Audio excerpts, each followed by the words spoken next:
আজকের বিকেলটা কি করে কাটালাম সেটাই তোমাদের সাথে শেয়ার করব। তো এই যে ঘুমিয়েছিলাম, তারপর উঠে পড়লাম, তো বিছানাটা একটু ঠিক করে নিচ্ছিলাম। তো তারপর বিছানাটা ঠিক করে চশমাটা খুলে রেখে জল খেয়ে নিলাম। যেহেতু আমি যখন ঘরে থাকি তখনই চশমা পরি, তাছাড়া চশমা পরি না বাইরে।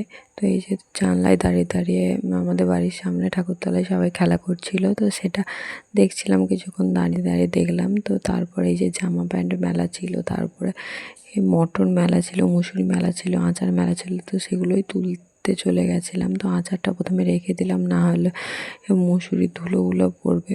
তো যেহেতু আমাদের গ্রামে বাড়ি চাষবাস হয় সেই জন্যই, তো এখন মুসুরির টাইম, মুসুরি উঠেছে, তো সেই জন্যই মুসুরিগুলো তুলছিলাম। যাতে মেলা ছিল, যেহেতু বিকেল হয়ে গেছে, তো তারপর জামা প্যান্ট কটা মেলা ছিল তুলে নিলাম। তো এখন তার সন্ধ্যা হয়ে গেছিলো, তারপরে এই যে সন্ধ্যায় কয়েকটা জামা প্যান্ট ছিল সেগুলোই ভাঁজ করে নিচ্ছিলাম।